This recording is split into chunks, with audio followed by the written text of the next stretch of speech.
بسم اللہ الرحمن الرحیم۔ ناظرین، چینل اختر انفارمیشن میں آپ کو خوش آمدید کہتے ہیں۔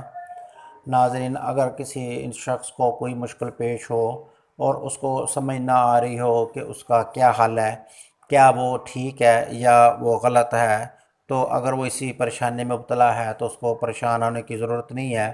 وہ یہ چھوٹا سا وظیفہ کرے اور یہ کرنے کے بعد وہ سو جائے تو رات خواب میں اس کو اس کی نشانی بتا دی جائے گی، اس کو اشارہ دے دیا جائے گا کہ یہ درست ہے یا غلط ہے۔ تو یہ آزمایا ہوا وظیفہ ہے، اس کو اگر لازمی کرے اگر کسی کو کوئی بھی پریشانی ہے تو۔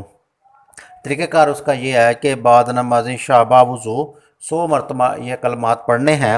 اس میں اول اور آخر 11 مرتبہ درود شریف پڑھنا ہے۔ یاد رکھیں، عشاء کی نماز کے بعد آپ نے یہ کلمات 100 مرتبہ پڑھنے ہیں، لیکن اس میں شرط یہ ہے کہ باوضو ہوں۔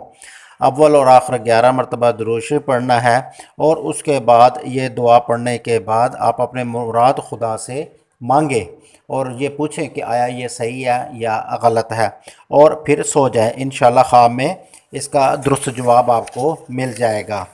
وہ کلمات یہ ہیں: یا خبیرو اخبرنی بحالہ یا خبیرو، یا خبیرو اخبرنی بحالہ یا خبیرو، یا خبیرو اخبرنی بحالہ یا خبیرو۔ یہ پڑھنے کے بعد وہ سو جائے۔ اول اور آخر 11 مرتبہ درود شریف پڑھنا ہے، اور پھر اسے خواب کے اندر اشارہ مل جائے گا کہ آیا یہ جو مراد ہے اس کی، یا اس کی جو بھی حاجت ہے وہ ٹھیک ہے یا غلط ہے، تو اللہ تعالیٰ خواب میں اس کو اشارہ دے دیں گے۔ ویڈیو اچھی لگے تو لائک لازمی کریں، چینل کو سبسکرائب بھی کر دیں، اور دیکھتے رہیں چینل اختر انفارمیشن۔